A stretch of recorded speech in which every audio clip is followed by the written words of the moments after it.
Hello, everyone. My name is Howard Gilman. I'm the Chancellor here at the University of California, Irvine, and I want to welcome you to this special forum.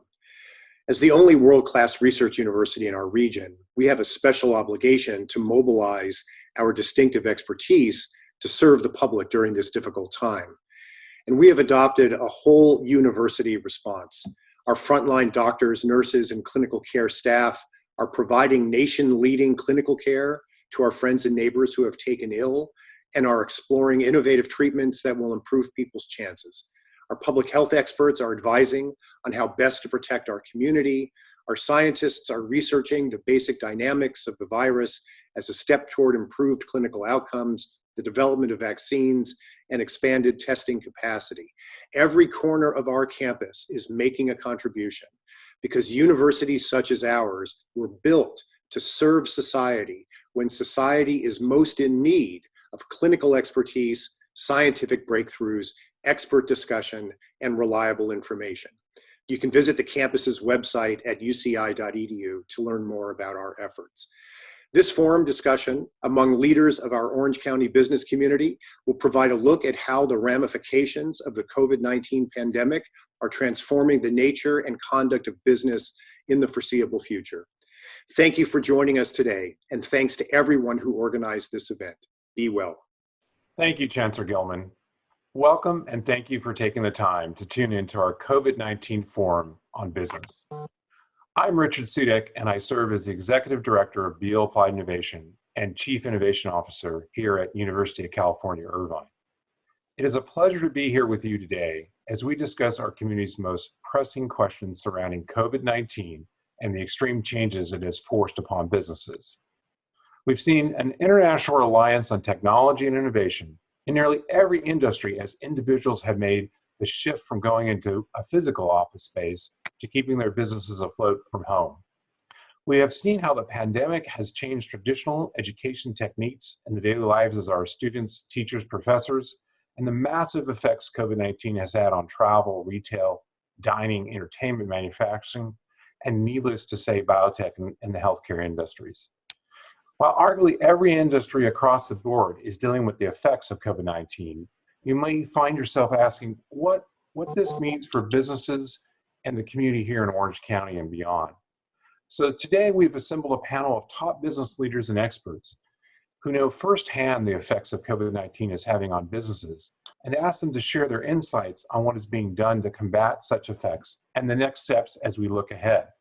With that, it is my distinct honor to be joined by a few of the dedicated individuals who've been working tirelessly in the wake of the crisis to adjust their businesses and relationships on behalf of our communities across Orange County and the entire state of California.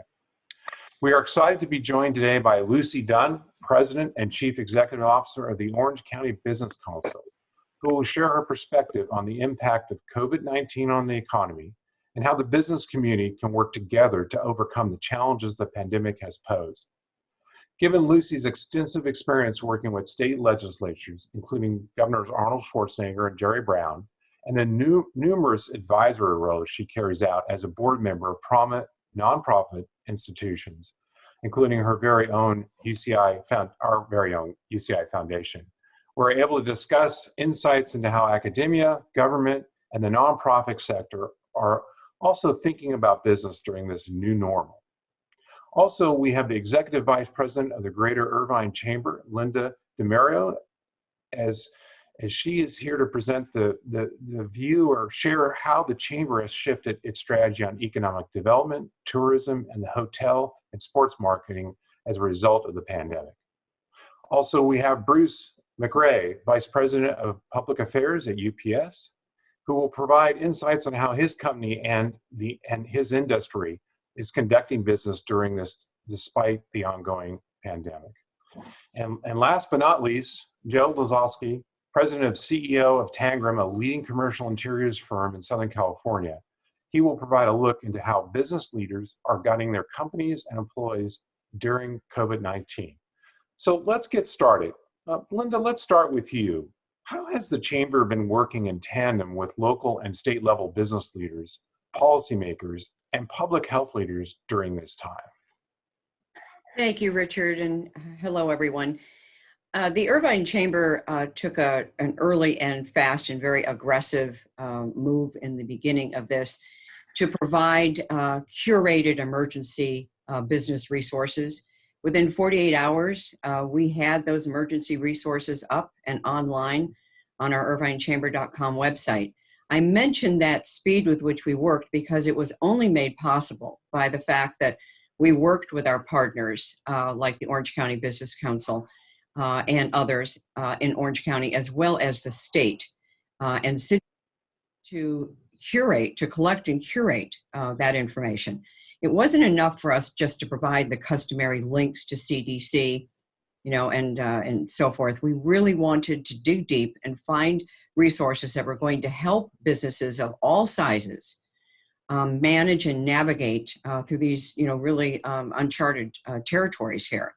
So starting with that emergency business resource page, we then moved quickly to calling out to all 800 members that belong to the Irvine Chamber. But then we took it beyond that and called the entire life science and technology sectors to try to reach out to them and find out what it was that they needed from us immediately, as well as what they might want from us moving forward.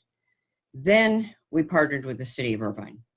Using the City of Irvine's 20,000 business license list, we crafted specific newsletters and advisories, providing links to very important business resources, but also taking a lead role in telling our businesses, we have information, we can connect you with the SBA, the loans, particularly EIDL and the PPP, and help you manage through those challenging processes. Caitlin Wynn from the City of Irvine led that effort at the city. She ultimately had a team of 4 other city employees who worked with her. I led it from the chamber. I also had 3 other members of our team. And as I said, we did a series, about 6, if I'm not mistaken, 7 now, newsletters and advisories. Caitlin put her name, telephone number, and email on it, as did I. And as you can imagine, in the early days of the first round, as well as the second round for SBA and PPP, we were completely inundated with calls. We felt good about the strategy that we selected because it was clear to us that people were having trouble getting through to SBA. And quite frankly, almost any other resource to answer their questions. And these were companies that just wanted to talk to someone, just wanted to hear another voice and learn as much as they could about how to apply for these loans and what banks were taking on new customers. And it was very interesting. Also, what were the real interpretations of the Orange County statements that were being made from the Orange County supervisors? What was the City of Irvine expecting of their businesses? We walked through all of those questions with what turned out to be over 10,000 companies in the greater Irvine area. We then followed up with a survey to sort of drill down a little further, and we connected with another 934 companies. So we've done some heavy lifting in terms of really proactively outreaching to the companies. And what we've learned is that there were so many small and even medium-sized companies that were simply unprepared. Unprepared on a great many levels, but just had never given this kind of challenge a thought, working very hard just to keep their doors open and their payroll met. And so this became a real opportunity for us to introduce them to resources like the SBA and the small business development centers like our partners at UCI to try to help them, grow and navigate through this in the future. So those are just some of the top line things that we did working with the state, the county, as well as the City of Irvine to try to provide our businesses some real-time information and some real-time assistance. Well, Linda, that's awesome. That's great that you provided all those resources and the quick response, the business community, and I thank you for that effort. Lucy, let's go to you. So can you tell us how the Orange County Business Council has taken leadership through this pandemic? Yes, thank you. I think these are trying times, and we've never seen, obviously, anything like this. The driving force, I think I've shared with from our board as well as our staff, is when this first began, when it's out and done, we better have a good answer to the question, how did you help during the great pandemic? What did you do for your employees, your customers, your community, and your nation? And we took also a strong position that health is first. You can't have a livelihood without your life. And so with those as the sort of the leading mantras for us, we have felt that our leadership role has been to stay abreast daily, literally, on everything coming out of the federal, the state, the community, the county, and our local, and try to connect people and resources the best that we can possibly do. We retooled. What we used to do was a bi-weekly newsletter. What we have made it is a daily newsletter with the most factual information on health, what's happening at the state, what's happening at the county, how to connect people and resources. We've got a remarkable open rate on that. We take everything from the community we can that we know is credible and factual. It's not an opinion piece. It really is just news you can use today to connect what your business needs to know on what's coming down from our agencies. And we roll up great work from the Irvine Chamber into that, as well as North Orange County Community Chamber, Santa Ana Chamber, Anaheim Chamber, all the local businesses, so that we can really get what is unique to every community. So that's been a really interesting piece for us that has had a huge hit rate, a huge hit increase, and we're watching that viral throughout the county as employers share it with their employees, and that's a great tool for getting the information you need. A second piece we realized that we needed to do was weekly. We call it TLC for OC. Where are those food resources, childcare opportunities, pet care opportunities, senior services, vet services throughout the county? Do you even know that we have a center called 211OC where you can call and dial in and get help on anything to connect you with just, the daily services that you might need if you're alone. I mean, a perfect example, we sent that newsletter out on our first Monday. We got a call at our staff member got a call from a couple of seniors that were alone, couldn't drive. Could you please bring us some food? Yes, we're going to bring you some food. I mean, literally, it is that kind of that level of dealing with folks and making sure that they connect with resources.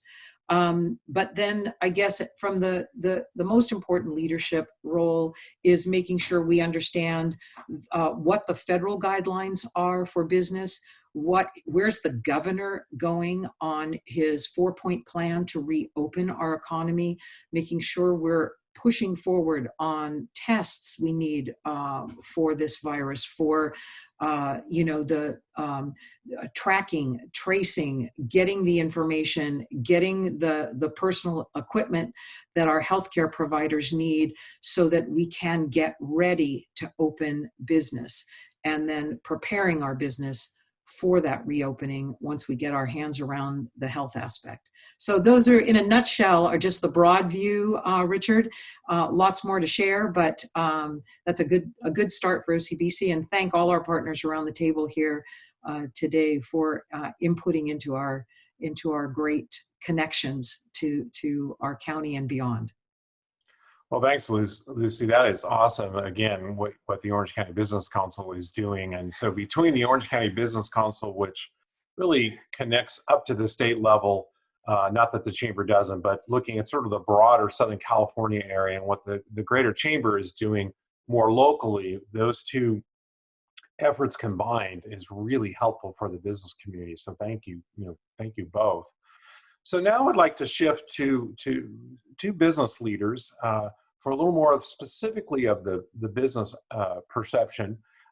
Joe, as a leader in the commercial interiors firm, how do you see the layout of public and commercial office spaces changing as a result of social distancing and public health concerns moving forward? And then sort of secondarily, is this trend of remote work here to stay? I think that many people are surprised how well the remote work is working. And of course, there's ways it's not working. But you really have an insight into how spaces are designed and how people interact and how you create spaces that help them interact. But that feels like it's going to change. So can you give us an insight to what you think is going to happen there? I think it is going to change. It's going to change permanently because this has made people wake up. I mean, one of the things is you could ask, were we prepared for this? And the reality of the situation is, prior to this happening to the world, the design community was all going more towards how do we have more collaboration? How do we use tools in the office? How do we condense space? So we were moving people closer and closer together. And now all of a sudden we're realizing, well, I would go through our own offices or our client offices and I'd see how they were working. They would be shoulder to shoulder in everything they do. And so even though we have all these great collaboration tools like Zoom, like we're using today, those were not used in the same. We would go into the office and we'd have a teleconference with somebody in another office. But in both of those cases, there'd be 8 people sitting shoulder to shoulder in conference rooms together. So what's happening is it's made people sit back and realize, is this how we're going to work? And so there's a lot of thought leaders out there who are looking at the problem going, what do we do now? How do we re-enter the office? Because the most important thing all of us are concerned about, as Lucy said, was how do we safely take care of people? Not only in public, but how do we re-enter the workplace? We all consider our home as the safest place to be. The next safest place we have to be at is our office, because that's where we spend the vast majority of our time. Our waking hours is going to be in our office.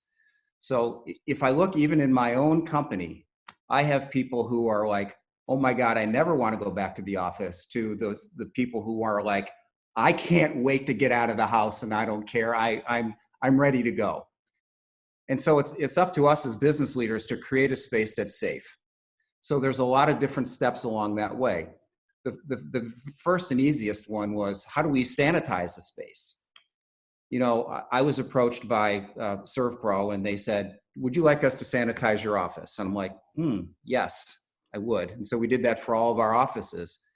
And then we offered that service to, just coincidentally, to our client base. And everybody started asking us, how do we do this? How do we sanitize our office first? Then the next thing that came along is, how do we safely bring people back into the office? And so immediately we can't go and reconfigure everybody's offices around the world, because first of all, in this time frame, the only clients we've been able to actively serve have been the essential services. So healthcare clients and so forth are the only ones that we can actually do business in today. But all the offices are going to start opening up in the not too distant future. And we have to decide, how do we bring people back and make them feel comfortable, safe, and make it comfortable and safe for them so they want to come back? And so what you're going to start seeing is the design community is going to get together, and already as there's a lot of thought leaders out there going, how are we going to make spaces that we're not on top of each other one and more? How do we use technology? Every week I run a Zoom meeting for my entire company, and I was thankful. It was one of the points I made, because I just did one yesterday. One of the points I made was, I'm thankful for this technology, because even though it existed beforehand, we weren't using it the way we are today. But at least now we have the ability to see people and talk to them. I think there's going to be more and more of that sort of technology. And I think we're going to go back to a little more separation and a little wider spaces and a little more working from home. And it'll be a combination that will evolve over time. But I think what we've been doing up until now is going to change. Thanks, Joe. So Bruce, I'd like to turn to you and ask you, how has the pandemic impacted your business operations and supply chain, and more importantly, maybe even the supply chain of your customers, and the coordination that you've had to maybe make some changes and work with your customers? I can tell you that I'm certainly happy that the UPS truck still comes by and delivers things from Amazon and others. It still gives me a link to get to products that maybe I couldn't get to. But I imagine this has had significant impact on your business and your customers. Can you tell us a little bit about that? You bet. I mean, first of all my expensive have gone away. I don't buy gas anymore. I don't do anything, but my Amazon expenses have gone through the roof because I'm buying something every day. But first of all, it's all about our people. When this hit, we had to make sure that our people were safe. We had to buy masks. Now, we had masks in California because of the fires, so we're mandated by the state to have so many N95 masks for our people. But then hand sanitizers. People were going into the stores and buying these things up in gross. So what we're able to do is get with some of the distilleries. I don't drink, but still I got with some of my friends who own distilleries, and they were making the hand sanitizer. Your people come to work, they have to have a mask. They have to social distance. They have to have hand sanitizers. We have to be able to clean their vehicles before they leave and clean their workspaces before they leave, and the dyad and the offices. This has been a common practice that started months ago. Then we have to assure that the people that we deliver to are safe when our people are delivering the packages. The neat thing about this, and I say that the essential service providers have been miracle workers, not just UPS, FedEx, DHL, the post office. They're all out there doing this every day. But it's changing their mode. You got to wear the mask. You have to wear the mask when you're in public. We just didn't state that in some of the areas that our people are on it. Through the entire Western United States, if not the U.S., our drivers go out wearing masks. Not when they're driving, but when they're making deliveries. That's a mandate. We're a Teamster operation, so working with our brothers and sisters of the Teamsters, we've worked together on this. And it's been amazing. But business to business is sort of probably laxed off for any carrier because there's so many businesses that are closed. And I hope they open up. I truly do. Because when it comes down to servicing the community, those were our customers. Those were our community members. But now what we're doing is our UPS Healthcare has come on, and come on strong. Because we've worked with a couple of healthcare associations that we're working with cities. And we're helping them not only do the testing, but package the testing, sending it back to the testing labs, and sending it back to the city so they know what's going on. Most people don't understand that. That's what we do at UPS too, through our healthcare. Our Office of Emergency Services in the state of California and other cities and states around the United States are utilizing UPS's supply chain solutions and our logistics to be able to transport those things coming from the PPEs coming from China, to be able to move it from different areas around the state. It was amazing to understand that we had local areas that did not have PPEs, no face masks. How can you put out a first responder and they have no face mask? Now, we had face masks at UPS. We had things that were put on storage for these. You have to plan. If you don't plan for certain things to happen, you will fail. And by the grace of God, we have some great minds in our corporate office that plan for a number of these things. So now with our PPEs coming in, we've been able to support some of the local agencies with PPEs. We've been able to support, we sent PPEs out to the Navajo Nation because they didn't have any. Think of that. We're demanding people to wear things, yet they don't have them. We have states that are bidding against states to get PPEs. Why is that? Why do you have the state of Hawaii that lost out on a bid for another major state in the United States because they were outbid by $200,000? I don't understand it. So what UPS has done, we've come in and helped them. We've come in and helped them procure it.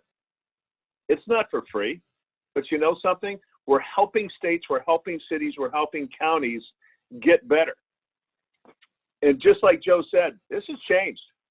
I mean, think of it. When you walk into a building, we used to do PCMs with everybody around you. Now we don't. Now it's on their dyad boards, where they go to the website, and everybody has a website that we can go to so we can talk to our people. Social distancing is the way now and probably the way of the future for a while. Mask on everybody, everybody. Unless you're alone in a trailer by yourself, mask is on for everybody. That's management and everybody. And it's not to get the disease, it's so you don't spread something that you may not know you have. So yes, has business changed? Yes. Am I looking forward to business opening again? Yes, I truly am, because we need that. I also own a restaurant. Please, Lord, let's be able to open my restaurant again.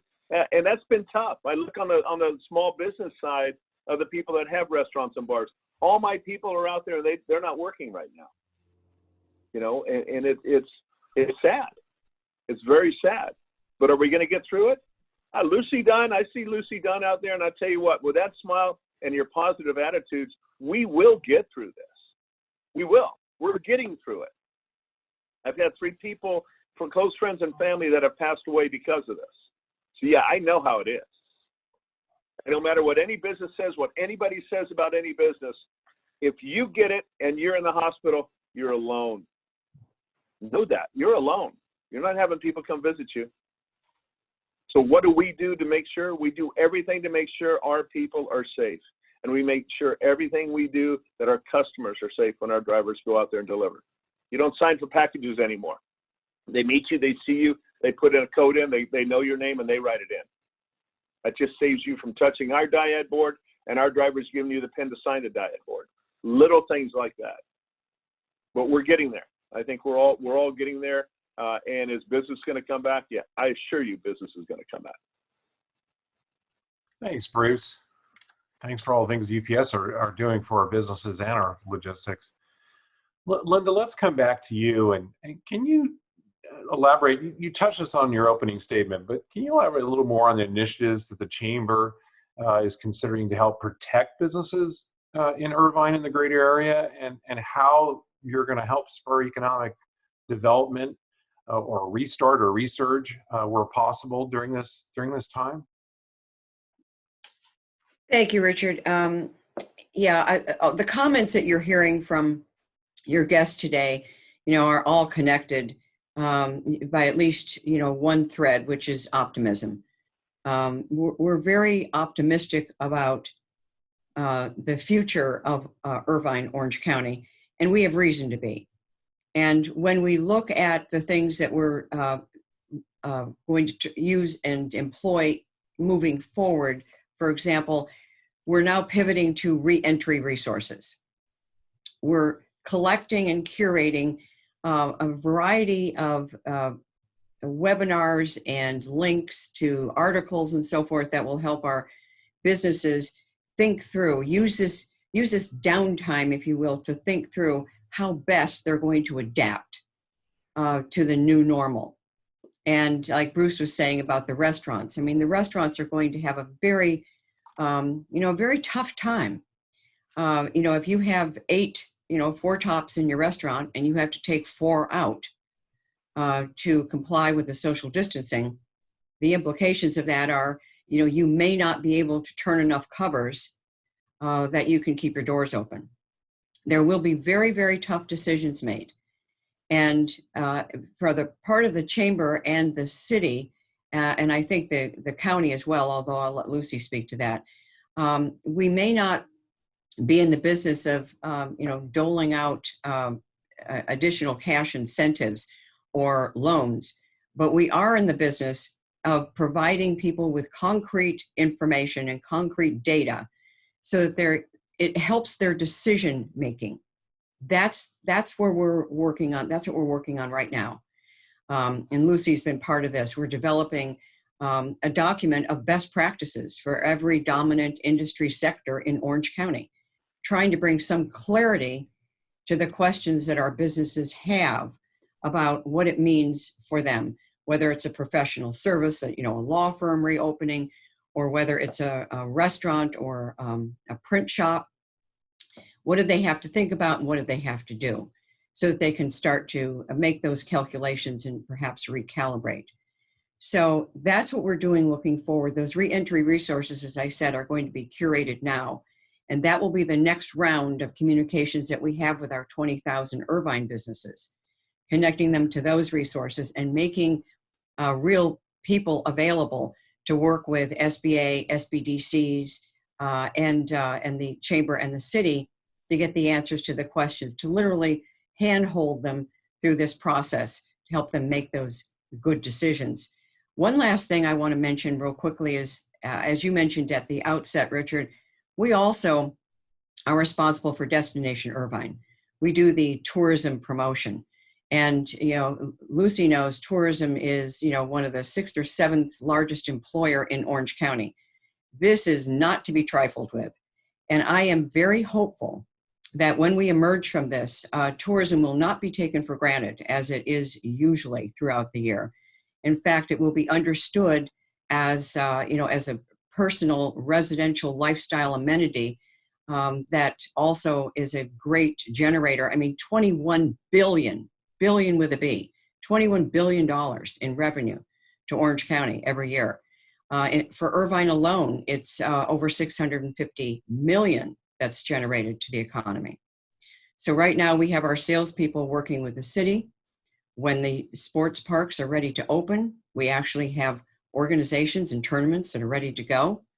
And we continue to move that ball forward. We have people that are booking corporate business right now for when the hotels are back up and running. We're working with our hotels to completely recalibrate their meeting space to accommodate social distancing so that we're ready when that happens. So we're very proactive in working with all of our organizations and all of our sectors to adapt and be ready to meet those, that next round of challenges, which will come with reentry. Thanks, Linda. Yeah, I think we're going to appreciate tourism, but we're going to really appreciate all businesses as we come back and understand the benefit they provide everyone. Sometimes business gets a bad rap for different reasons, but I think we're all going to be glad to go back to work after this.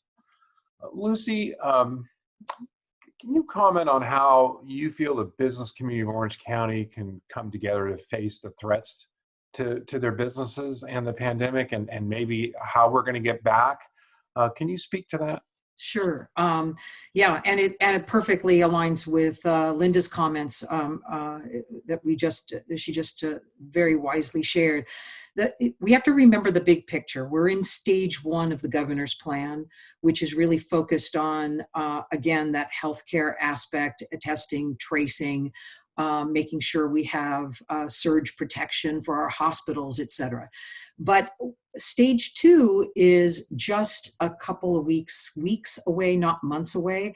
And that's when we gradually start to open some of our businesses, our retail, manufacturing, some office spaces, a little more public spaces. Stage 3 is our higher workforce places than hair and nail salons, some entertainment venues like theaters, et cetera. We need to remember that they're a little higher risk because a lot more people involved.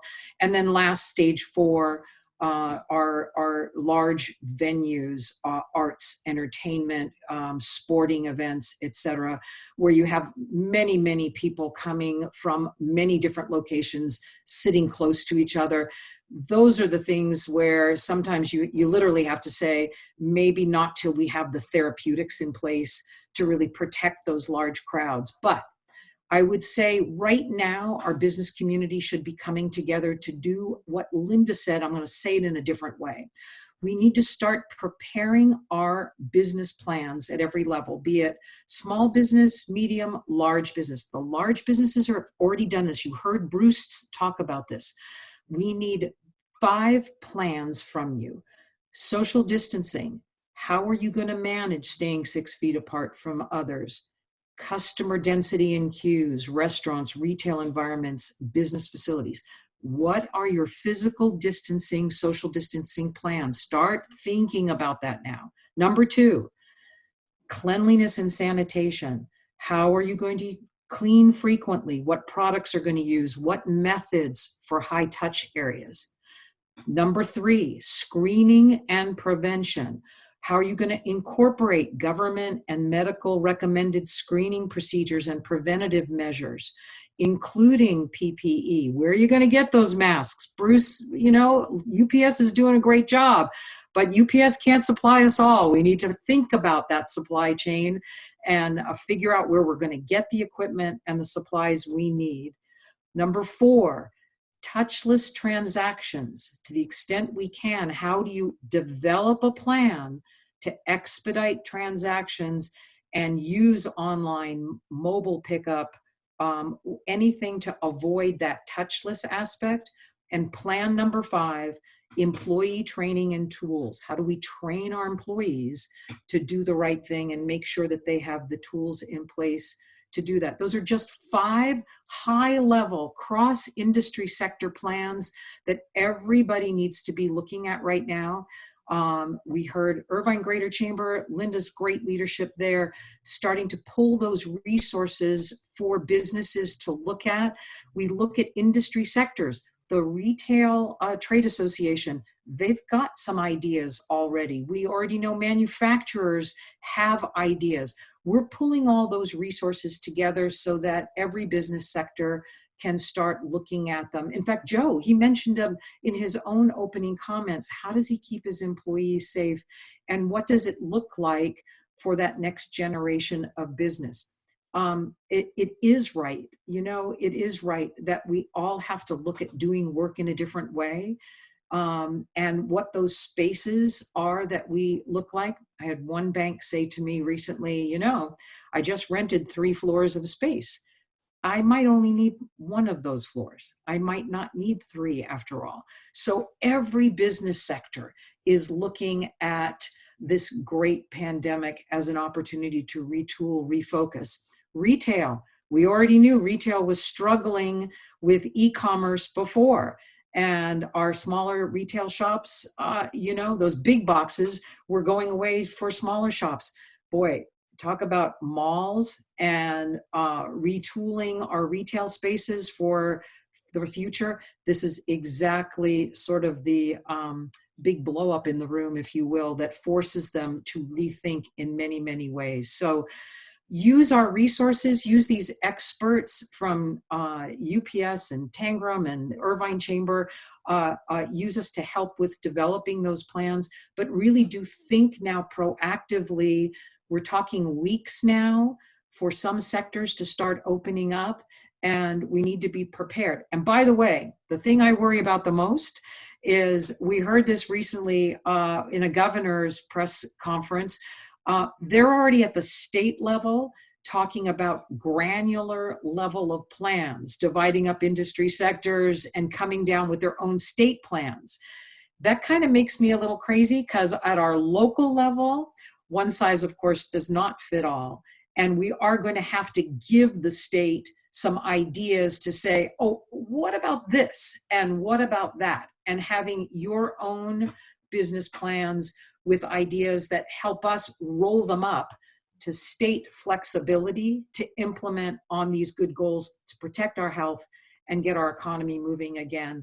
I think that is the best piece of advice I can give you. Help us, help you, and make sure that we're in alignment on all getting back to work as quickly and as safely as possible. So to that point, Lucy, I'm on a governor's office task force on both VC-backed and small businesses and some of those steps back. So not to worry. Great. That they are already hearing that one does not fit all, and sectors are going to be different. And VC-backed companies are very different than, I'll say, the mom and pop or the smaller businesses and how they reentry and their problems and their liability issues, et cetera. So we are seeing that message. But Exactly. I wanted to chime in on really both the Chamber and OCBC on an opportunity for the business community to come together like they've never come together before. And speaking with a pharmaceuticals executive who's been in the industry a long time, he said he has never seen anything like this as far as how all the big competitors, all the pharmaceutical companies are sharing data, sharing information to race to vaccines to race to different solutions. And I'm hoping that can transcend into the other areas of business. And your two organizations are great vehicles for those communications, for those connections, et cetera. But I think this is a time from small to large to come together, both locally, county, state, et cetera, to really make a difference in how we reintroduce, but how also we work together to solve other problems. So again, I encourage you, if you're not part of OCBC or part of the chamber, that you look into those, either both of those organizations, or certainly one of them, to be a part of it, because they're here to help you. Thank you, Richard. That is exactly right. Yeah. Thanks. And and to your point, of course, it is fascinating how competitors are out there are really, really aligned and helping each other. You might think of it within industry sectors, but even cross sectors have been very, very helpful. One just little example, I had one bank call me, an essential business wanting to serve customers, but Lucy, do we need to be passing out masks? And we don't want to refuse service, but seriously, and I had to remind them, the governor's website is quite clear. If it's stay at home, and if you're out, wear a mask. So your employees are perfectly within their right to refuse service if the customer comes in without a mask. And other banks are all going, that's exactly what we're doing. So they're all working together to try to come up with some good standards. Again, health first, and let's protect each other across the lines. So thanks, Richard. Thanks for that. Thanks, Lucy.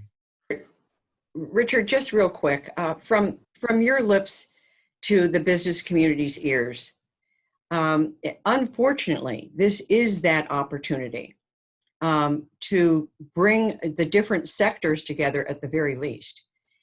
Orange County has been so incredibly fortunate that they have been a robust economy for so long. I mean, the GDP of Orange County is greater than that of 28 states. And that has given permission, if you will, for our industry sectors to sort of just, keep their heads down and sort of work in somewhat of a silo. And we see that at our events and our activities. I think this is the opportunity that you're proposing, where we do have to. This is shoulder to shoulder. This is roll up our sleeves and make sure that our industries recover, particularly when you have life science and technology and advanced manufacturing. I mean, those are 21st century industries. But this is an opportunity for them to emerge not just in survival mode, but in a greater thriving mode to be able to influence what happens throughout the state, if not the country.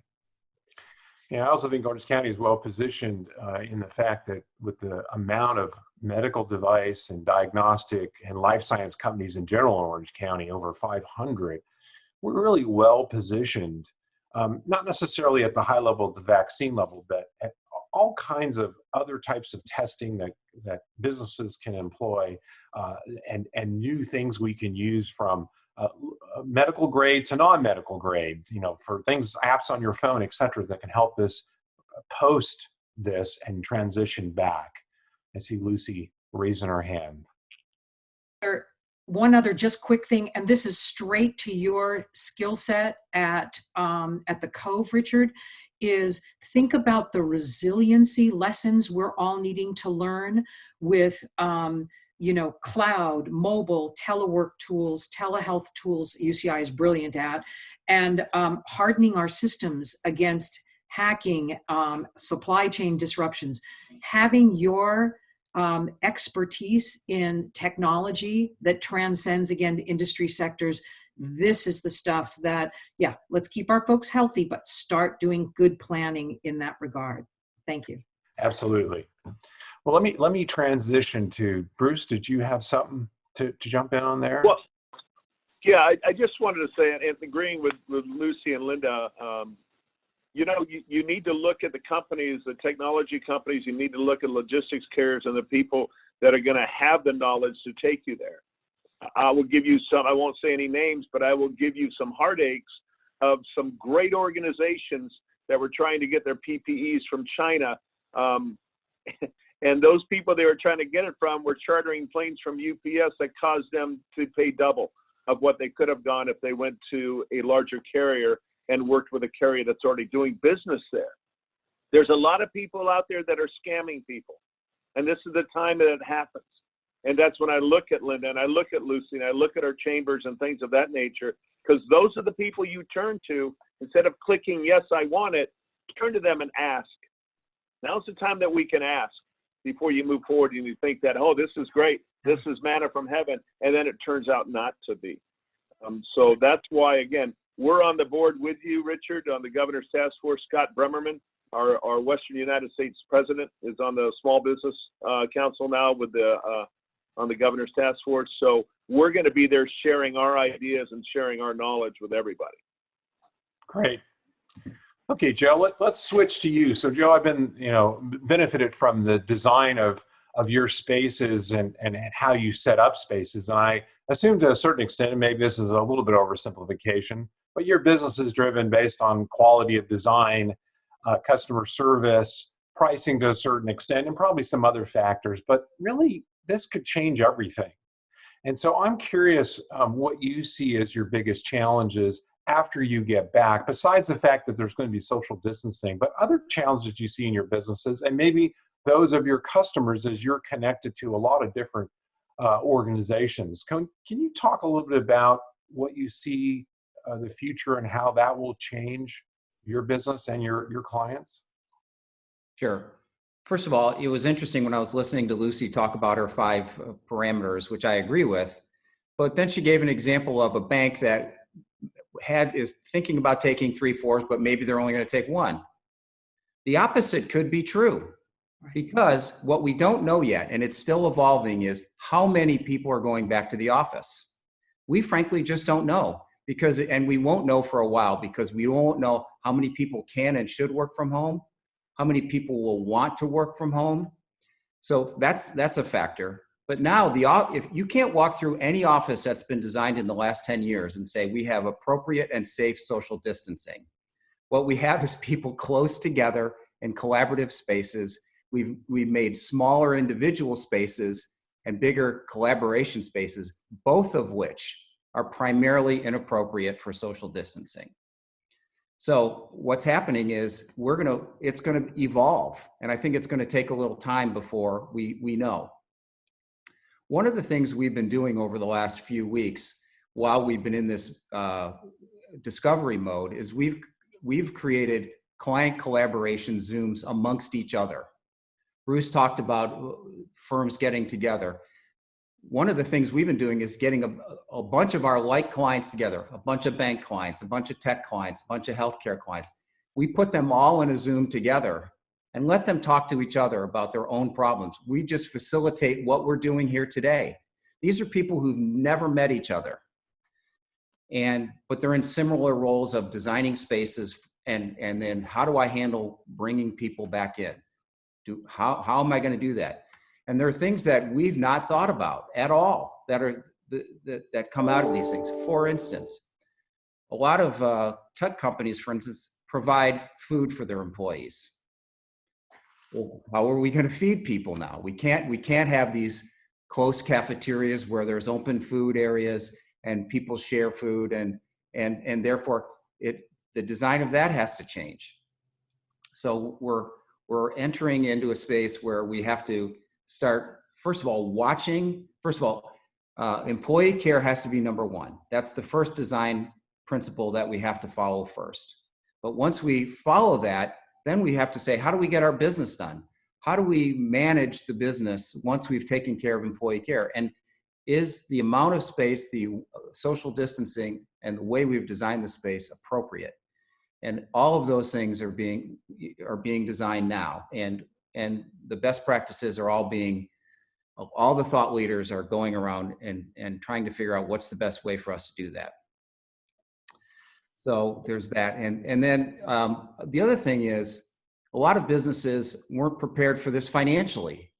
So they may have they may have created a space, thought it was great, and all of a sudden nobody wants to go back to it. What do we do then, right? What if I just spend $1 million renovating my space and it's not appropriate for social distancing? What do I do?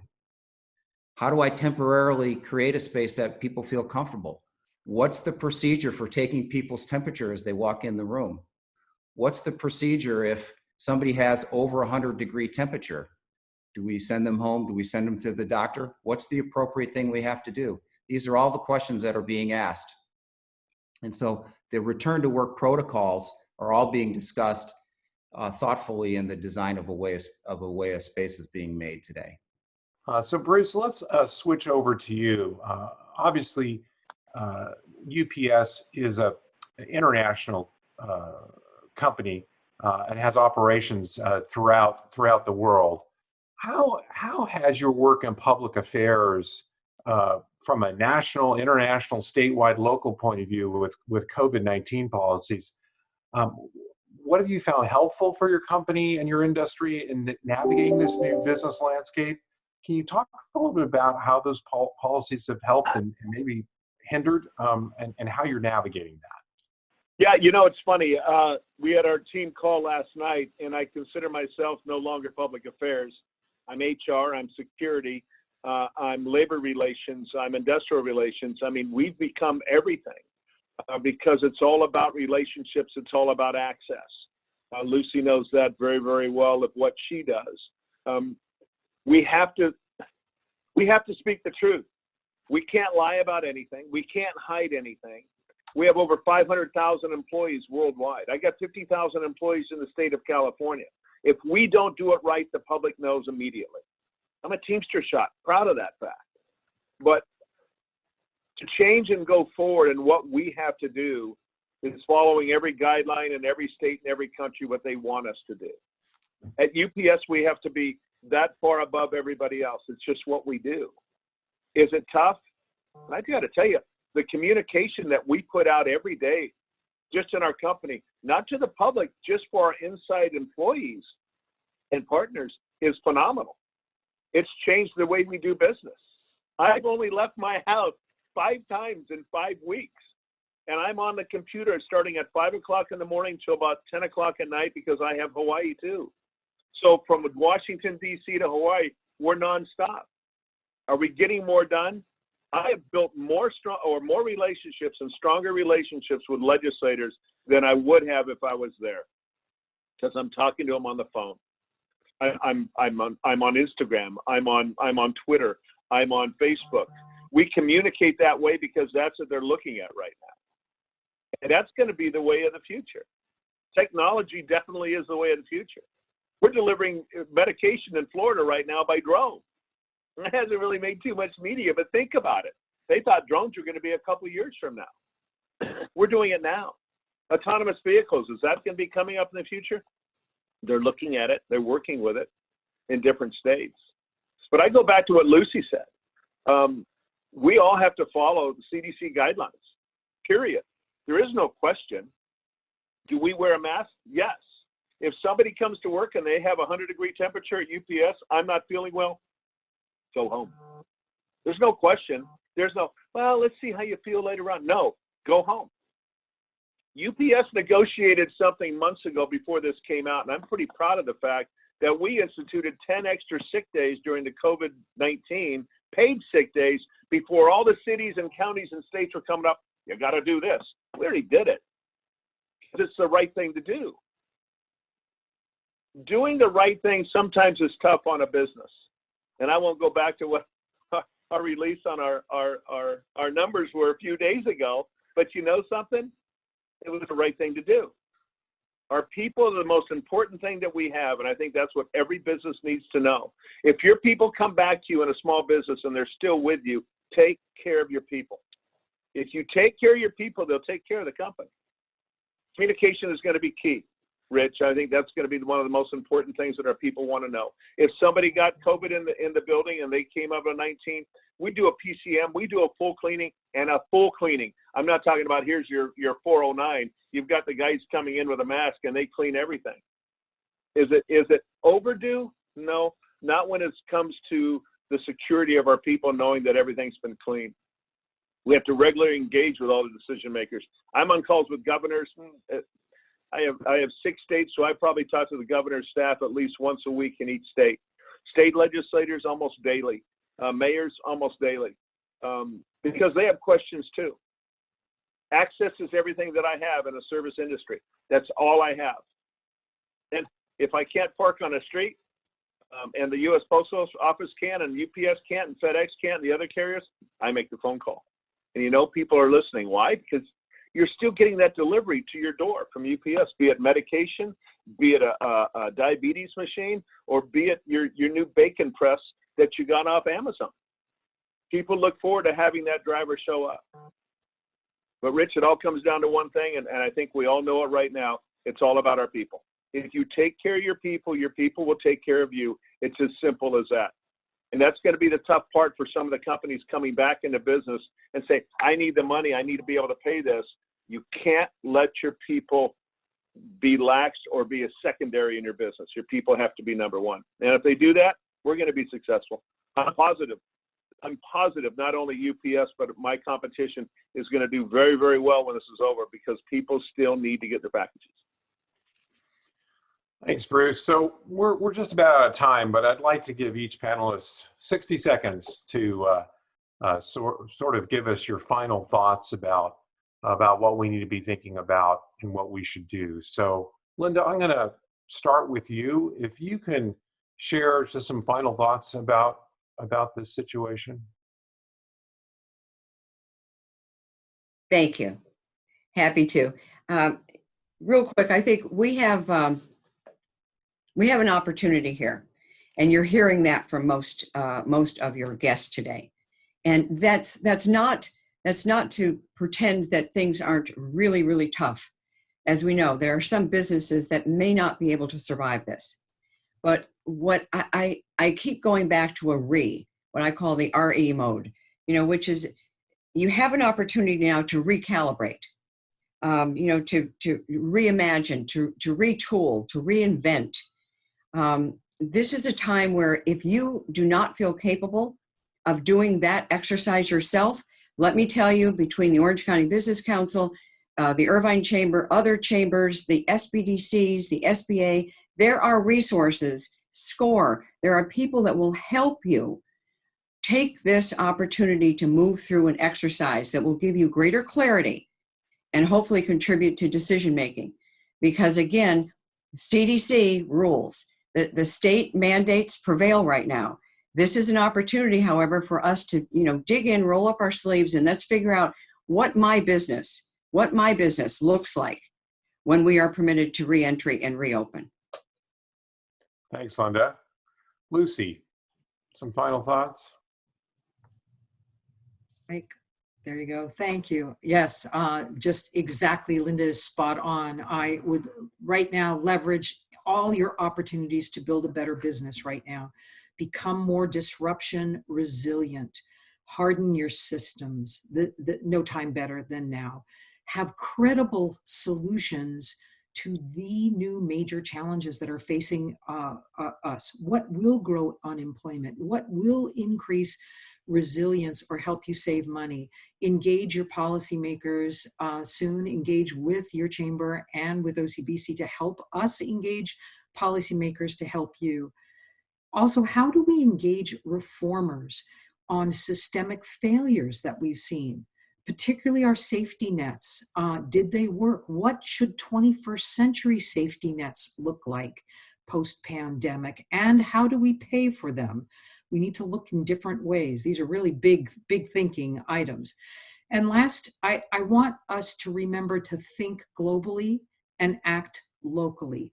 We need to support our global institutions aimed at shared challenges. This isn't the first pandemic we will go through, and we need to watch a global economy as Linda and Irvine Chamber and Bruce and Joe, we all know we are in Orange County a global hotspot and connected to those other countries that we saw what was happening and what we will see happening in them in the future. And so we do need to really think globally and then act locally to respond to our challenges and to the future. We will get through this. I know it's starting to be an old saw. We are in this together. We know how hard it is out there. We know. We will get through this. Thanks, Lucy. Joe, a few final thoughts? My final thoughts are communicate, communicate, communicate.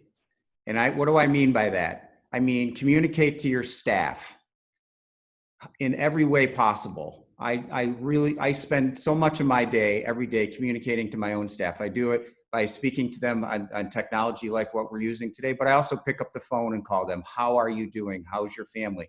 So they know you care. It's important that they know you care. Communicate to your clients in whatever needs possible. Let them know what your plans are, what you're doing. Communicate to your clients. Communicate to the rest of the other business community. Take care. Start thinking about how you're going to re-enter your office so everybody feels safe when they go back. Make it their second safe space. Manage the finances of your company. Hopefully you've done that before you went into this business downturn that we're in now, because you have to have a business to return to, especially medium and small sized businesses. Hopefully they're conserving cash and they're in a place where they're making sure that they have a business that they can go back to. There are external factors we're going to work our way through, but we're going to make sure that if we've taken care of our business financially, we've taken care of our people, we've made it a safe place to work, they will all be there. And so that's my final advice. Great. Thanks, Joe. Bruce? You know, everything they said, it's exactly it. It's an attitude.